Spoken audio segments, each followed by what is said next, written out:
So you're planning your wedding, or maybe you're deep in your engagement, and someone says you should get a prenup. Now that sounds unromantic or even suspicious, but what if I told you that in Wisconsin, a prenup isn't just a financial backup? It could be the smartest move you make before marriage.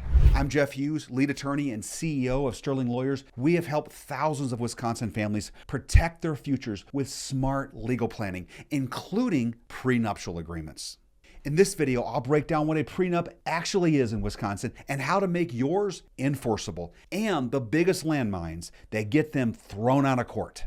So let's get into it. So what is a prenup in Wisconsin? Well, in Wisconsin, prenups are called marital property agreements, and they're governed by Chapter 766 of the Wisconsin statutes. Now, Wisconsin is a community property state, and what that means is unless you have a prenup, everything you and your spouse earn or acquire during marriage is split 50-50 in a divorce. A prenup enables you to override that default and create your own rules before you say, I do. So how do you make these prenups enforceable in the state of Wisconsin? Now, let's be clear, not all prenups hold up in court. If you want yours to work, it must meet every one of these 5 requirements. First, it must be in writing and signed by both parties. Second, it must be voluntary, no coercion, no last-minute pressures. 3, there must be full financial disclosure, assets, debts, and income.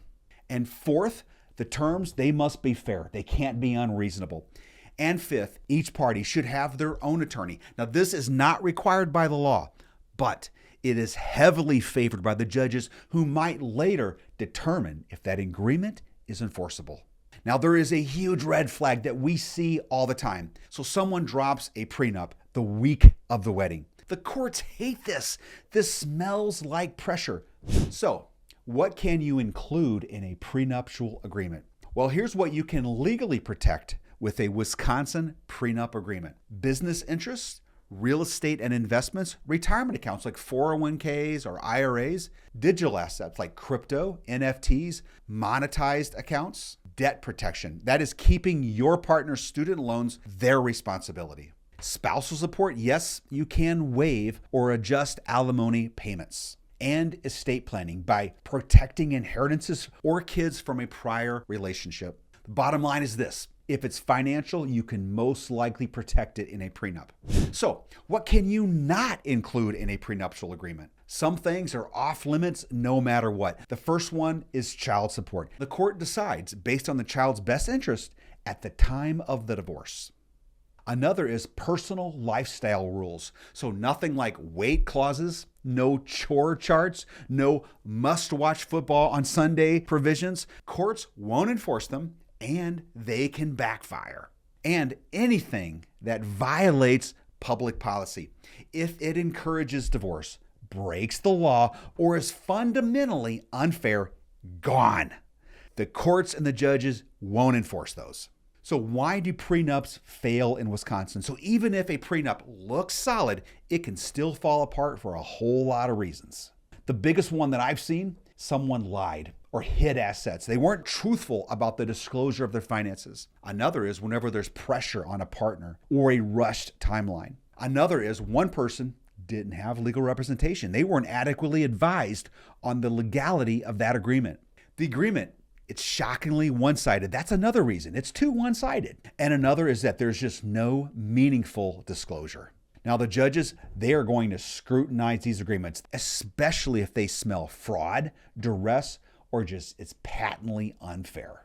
Now, another question we get often is, can a prenup be canceled or changed? Yes, absolutely. You can update your prenup after marriage. It's called a post-nuptial agreement. You can also modify or just frankly terminate the agreement altogether by mutual consent. And you can include a sunset clause where the prenup expires, say, at 10 years or 20 years of marriage.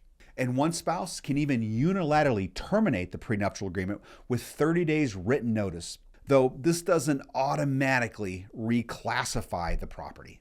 Again, the key is they must be in writing, signed, and ideally reviewed by attorneys again if there is a change. So why are more people getting prenups in 2025? Well, we know that 47% of millennials And 41% of Gen Z couples now use prenups. And 52% of these are initiated by women. Digital assets and side businesses are huge reasons for doing these agreements. They are not just a tool for the ultra wealthy. They are a practical planning tool. And if you're marrying later in life and you have kids from a prior marriage, or you own a business, or you just want to clarify, a prenup might be the smartest legal decision you make before marriage. I remember once we had a client, I'm just going to call her Amanda for this. She built a small photography business before getting married, and it was very successful. And everyone told her that a prenup would make things awkward, so you may not want to do it. But she decided to protect her business just in case. And 10 years later, unfortunately, that marriage ended. And the business had now grown to a 6-figure brand.